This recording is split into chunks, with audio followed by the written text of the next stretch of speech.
these are our norms today. So we want you to, of course, stay engaged. We want you to speak your truth.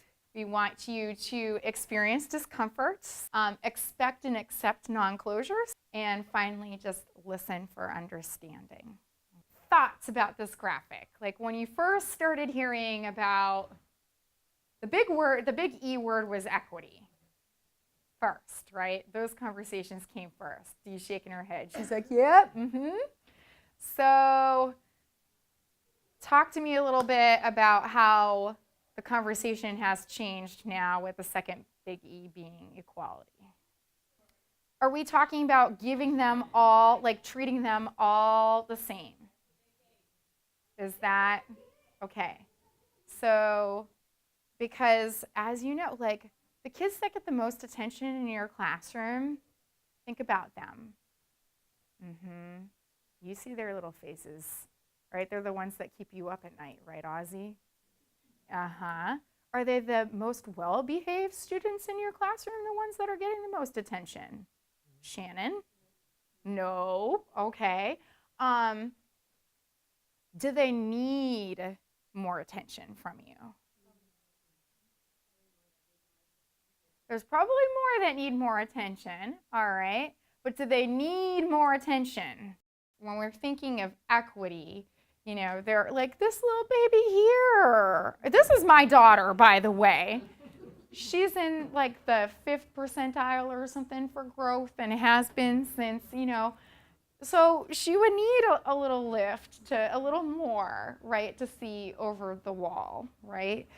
And of course, this little one needs a little bit too, and he's getting what, and obviously this individual does not, okay?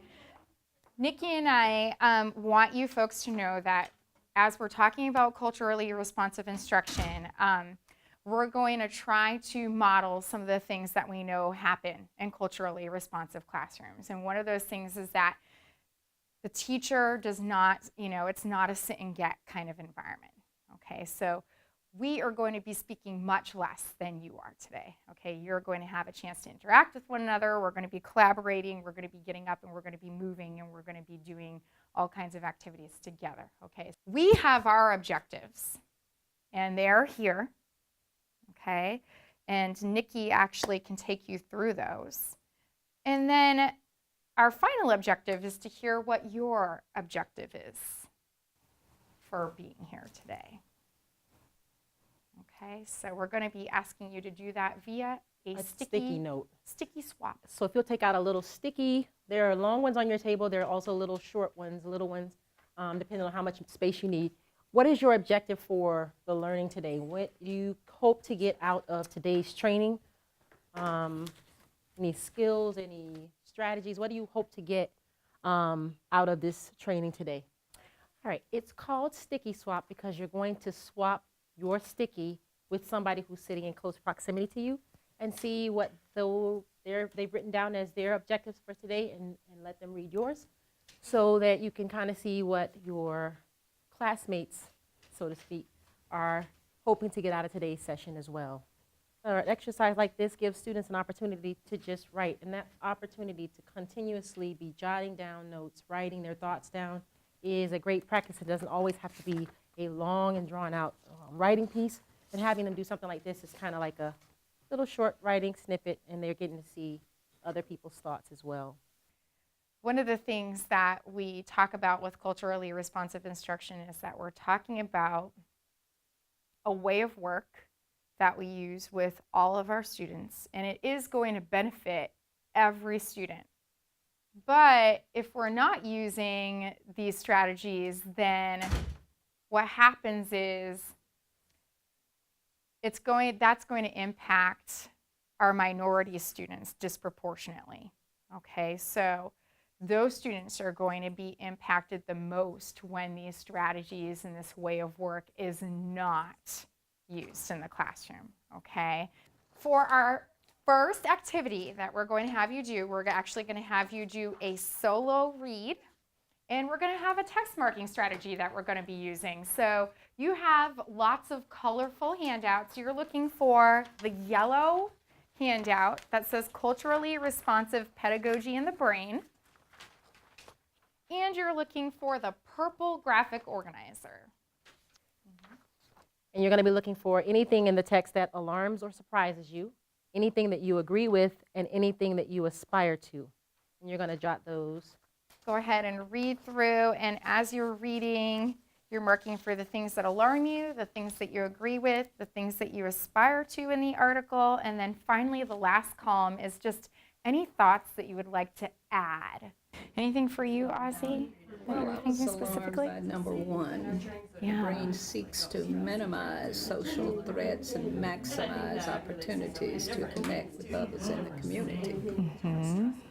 That is alarming. I don't quite see that. Oh, interesting.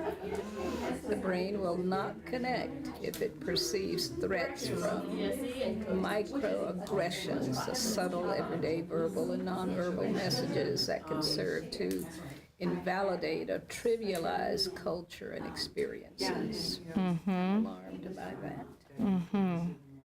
I just wanted to ask, was there anything that came from your conversations that you feel like would be shared or beneficial for the whole group? The one thing that we talked about that is alarming is how most teachers sometimes think that they have to learn every culture, and so that seems overwhelming. So that is true with so many, but I found that music is an open door for all the cultures. We all have some type of music, and that is one of my really, really personal, it's one of the things that I really enjoy the most. So I always have music in the classroom. I felt like several of the ideas I had said were just more general, like some of these aren't necessarily just to this particular training, like the idea that the students need to have a safe space in order to learn. And I kind of, that was my aspire. I just really like that, and that's true. We talked about that word microaggressions, those little elbows that, a student might feel that we might not be aware of. It's just those little, Somebody said mosquito bites. yeah, it's like a mosquito bite. Mosquito bites, what microaggressions are. And that, maybe one bite wouldn't irritate you so much if it only happened once every now and then. But for some cultures, that microaggression, the mosquito bites happening all the time. It's constant. Hilary Van Dyke, does anyone know Hilary Van Dyke? She's one of, yeah, she does a lot of the culturally relevant trainings for our district. She's one of our equity directors, and she's fantastic. And if you ever have a chance to meet with her and have your worlds collide, or try to make that happen. She is incredible, but she likes to bring up the topic of when she was younger, and even now, she always talks about her hair, and she's got that kinky curly hair, and when she was younger, she actually had a teacher just devastate her by something was going on. They were trying to watch a movie, and Hillary was kind of in one of the front rows, and there was a student behind her who was complaining that they couldn't see around her hair. And this just, the impact that comment had on her. And then as she's gone through life, people that meet her and ask her things like, what are you? Where are you from? Constant, like, what ethnicity are you? Just all the time, literally people that she does not know, that's their opening line. Oh, where do you know? I just wonder, can I touch your hair? Oh, your hair, can I touch your hair? And it's just all the time. And she was the one who originally likened it to mosquito bites. What was most devastating about the story she told us about the classroom was that it wasn't just the student's reaction to her, it was the teacher's addressing of the issue, because the teacher didn't admonish that student for saying something about her hair. And obviously she probably didn't think anything of it. She just said, well, you move. Or you slick your hair down, or you figure out a way to not impose upon this other student, as opposed to saying to the other student, well, move so you can see. So that was the part that she thought her teacher didn't do enough to make her feel safe in that, to be sensitive to her needs in that particular situation. And that's basically what culturally relevant instruction is. It's just being aware that there are issues in your classroom that might arise, and to make sure that you're not adding to that with your own biases. And we have biases, all of us do. And they're not intentional. We're not intentionally being rude or intentionally when you ask a question like, oh, what are you? But that is rude. It's just as rude as it's walking up to a pregnant woman and putting your hand on her stomach. Like, it's just certain things that you just don't do, but maybe you don't realize it because you think it's harmless. And those are microaggressions. You don't realize it, but you're constantly poking at that other person. And so being aware of those sensitivities is just what we're trying to. And so it's these little things that we just want to have a general awareness of. We never know what a student carries with them into our classroom on a daily basis. And I think, like you were saying, Susan, we just want it to feel like a safe environment. And safety isn't just about keeping a student alive. It's so much more about survival, than just about, surviving the day. It's about them feeling like they can be free to be themselves, right? And also let them know that not to hide behind that too as well. So that they can feel free to be able to express whatever they have to say or ask for what they need. Nikki's got the chart paper. You're going to be creating a one-pager for the topic that you have, which you're going to be teaching to a partner. Okay, and that partner is going to be sharing that information. In part one, really we're just trying to get teachers familiar with the idea of culturally relevant teaching. And this is a phrase that's thrown around a whole lot, and in many cases teachers don't really have a deep understanding of the concept itself. And so we talk about some of the misconceptions that are out there, and then we talk about some of the critical understandings of the concept itself, and really what does it mean to have a culturally relevant classroom. So we talk a lot about it being a way of work, and that we're not just talking about infusing strategies. Having a strategy in place does not mean that you have a culturally relevant environment, but that it's more an actual mindset for the teacher. Okay, this one has to do with academic discussion, which is used in a scholarly environment. And some of the benefits of academic discussion are opportunities to hear, practice, and develop authentic language in an academic context, practice language forms, grammar usage, vocabulary while communicating, refining, shaping ideas, and repetition is the mother of learning, as we all know. And some barriers are a lack of confidence in language abilities, concerns about correctness, am I wrong, how will others see me, what will others think, disparate communication norms between school and home cultures, the rules for engagement.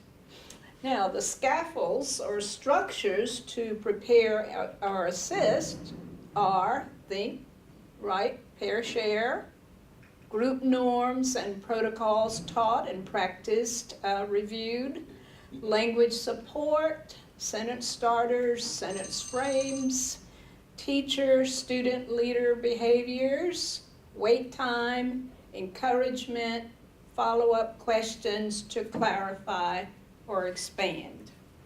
Are there any questions? Not all of our students come through the door with the academic jargon, and sometimes knowing how to contribute to that kind of a discussion can be intimidating. So if we provide them different stems like, I disagree with that statement because, or I would like to add to what Susan said about if they have those stems in their hands, then all of our students can be successful, right? I have Johnny's poster, and her topic was processing strategies.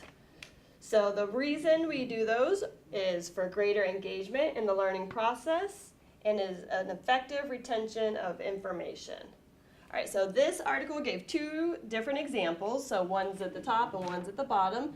And the first example is the one-pager, which we were creating. So a one-pager about a one-pager. I like it. The one-pager. The one-pager helps students visualize and express what they have read and works well as a culminating performance assessment. It should be done on one sheet. The components can change based on the text, content level, and student ability. So I like that. So even though it's a one-pager, there still can be variety within how you do it, where you do it, even when. A creative expression of knowledge and understanding of the topic or text. And then she created a visual here, and she gave an example from a lesson that had actually been done in her classroom. So to visualize injustice, and then she has a check here written, and I forget the exact background of when it was done, but I know it had to do with the unit that they were studying. But that was just an example of one that her students actually did this year. So another type of processing strategy is the graphic organizer, which there are many different types, so not just one, so it's actually graphic organizers. The use of graphic organizers with students makes content easier to understand and learn, especially powerful for English language learners. They can visualize how ideas fit together. It's good for brainstorming ideas, requires students to engage in information processing and higher order thinking skills, processing information in a low-risk environment. And then here she gave a couple of different examples. So one, we have main idea, and then the circles and the lines drawn out to brainstorm what would fit under that. And then another one is a word web or a word map. It can be called different things, where you have the word and then you might include the definition, a sentence, an example of using the word, a non-example, and a picture. So those are only a couple of types too. There are many different graphic organizers, but these are just a couple examples. And both of the one-pager and the graphic organizer are different processing strategies to help the students retain information. Okay, Susan's topic was inquiry and critical thinking. And the big thing about this is all about the questioning. So you'll have some teacher-driven questions and student-driven. With the teacher-driven, we have to come up with a question that we hope will spark some interest and debate, an open-ended question. I think I've given them one about how would you feel about your parents cheating? That was, open a can of worms, but it was some good discussion. So the how and why, why do you feel that way? I had to push them sometimes. That will help students to think analytically. The how and why questions will push them to think analytically instead of just giving you, oh, yeah, no, I don't know. And sometimes you need to question the vocabulary, and I've had to say to them, how is it used in context? Yes. Or they'll say to me, well, I thought that means da-da-da-da-da, but how it's used, it means something else. And everyone is expected, all learners, all students are expected to participate. You just don't sit back. Okay, listen to what's going on. Student-driven part, learn to think about what they observe and experience. Okay, I always thought it was this way, but after listening to these, I have a new and better understanding. There's a note-taking process where they ask questions and wonder about what they've read. So as you're reading, you should be thinking about and writing down.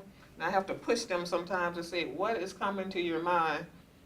Write down or jot down whatever is school appropriate sometimes.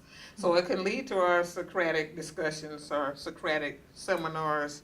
The biggie for me is remembering it's about the questioning. A lot of times they just want to push through it, get a yes, no answer, and be done with it. And I like how the many varied activities, not only for this, but other things, because they'll think, oh, I know what she's going to tell us to do. Like they know everything. So I really like that in the question.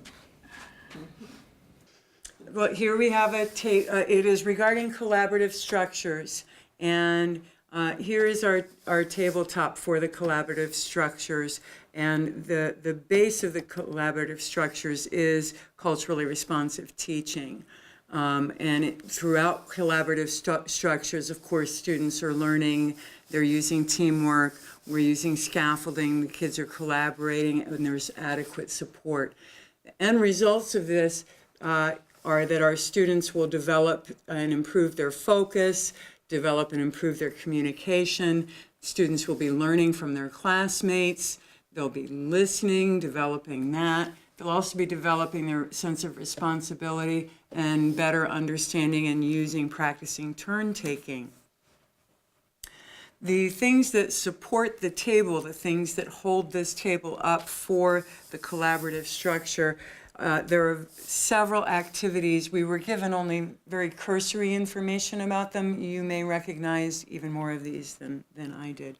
But they include things such as brainstorming, fishbowl, popcorn. Ooh, I don't know about that one personally, but that's me, sorry. Fishbowl, not sure, I can't, study Harry buddies. Potter, Bolt of Lightning. Yeah. Zap the problem. Good job. Inside, outside circles, four corners, buzz groups. I like the sound of that. Note checking pairs. I like the sound of that too. We're probably familiar with KWL. Novel ideas only. Numbered heads together. Think pair, share, jigsaw, coffee chat, world cafe, and give one and get one. So, through the use of these various strategies, we can improve and support our own culturally relevant teaching while assisting students to develop all of these fabulous things. So I had the other collaborative structures poster done by Dee over here. So we said that collaborative structures are foundational to instruction in the AVID classroom and are essential for college readiness as well as 21st century skills. They are effective for and used in all content areas and all levels. They force students to take responsibility for their own work, and they allow students to focus on a task. And what I've noticed to be a common theme is having authentic conversations. And then around all the bubbles are just different strategies. I won't go over all of them since a lot of them were gone over in the last poster.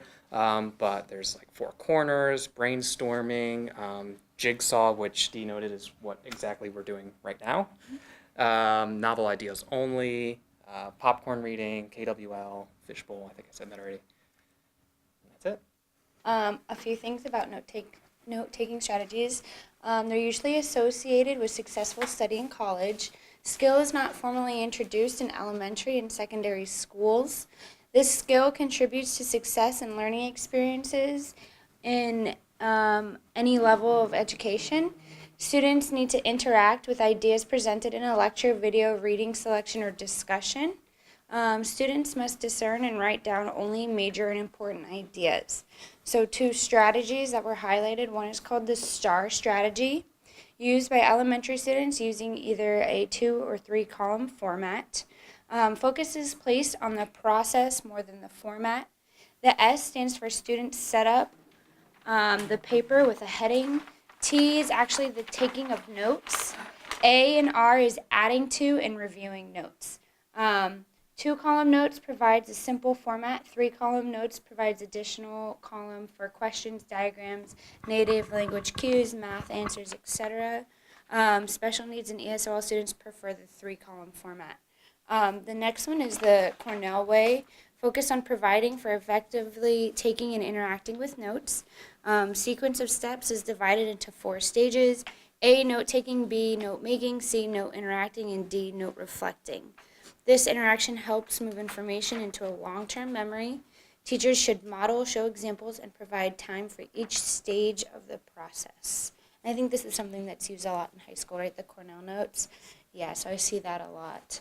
So the Cornell Note-Taking system is definitely something that we've really taken off with in some of our schools, especially here at the Boca Ciega. I know that pretty much in all of the classrooms here we have the Cornell Note-Taking system, but you folks should know that AVID is coming out with a new note-taking strategy called focused note-taking, and it's supposed to be, it's supposedly like, you know, the best, yeah, it's like what they consider to be the most improved note-taking system, even beyond Cornell. So we're all going to be learning about that this summer and sharing that with you. Cool. So stay tuned for that. There's some of these things that you might already do in your classroom, and sometimes we do things in our classroom because we like those things, and they might be haphazard in the way that we apply them. And so this chart kind of gives you a more intentional way of planning for instruction, so that when you get ready to plan for instruction in your classroom, how can I include some of these elements so that I can make sure that instruction is more culturally relevant. And these might be things that you're already doing, but not, and to do it more intentionally or in a way to make you focus and think about, I am definitely going to do this strategy when I do this particular unit with students or whatever it is. Just thinking about it intentionally and making sure that those things happen, not haphazardly. I am the queen of, ooh, I like that idea, I'm gonna throw that in there, but being able to be more intentional about it as opposed to teachers, we are the worst, right? We go to those trainings and there's somebody up talking boring and everybody's on their phone, texting or reading the newspaper or doing whatever they do.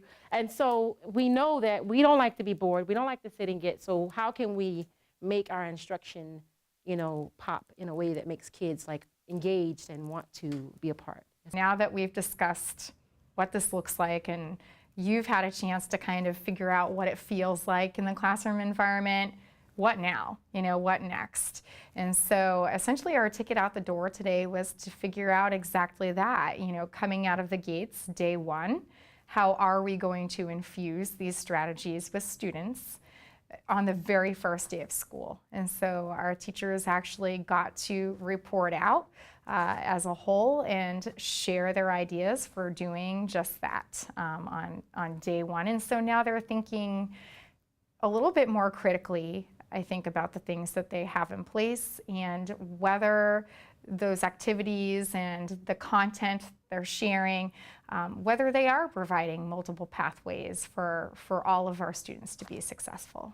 I use music as a cue, and that's cover for my students so to do their discussion from a think, pair, share or whatever else. There's some music playing, people are a little bit more likely to talk. So I am listening, but it's not quite as obvious that I'm listening. I'm going to do a getting to know you activity, and the music will be playing in the background.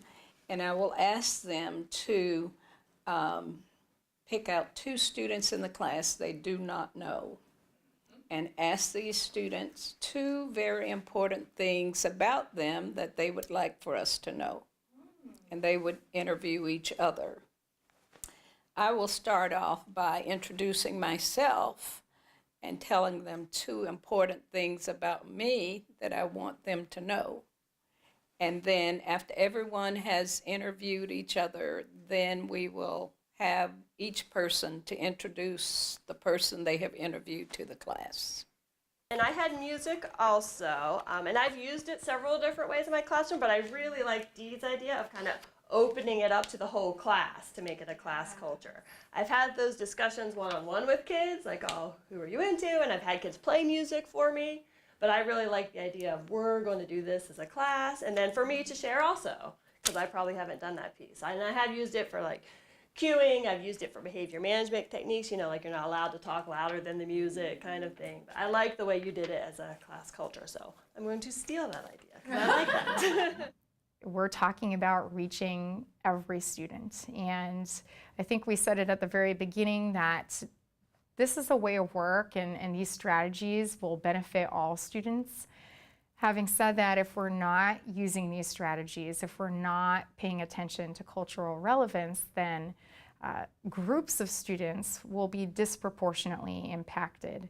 Our minority students, of course, will be disproportionately impacted. And so we use these strategies, we use this way of work for them. It's going to benefit all of our ducks. All of our students will benefit from these things. But of course, there are groups of students who will suffer the most if these measures are not in place.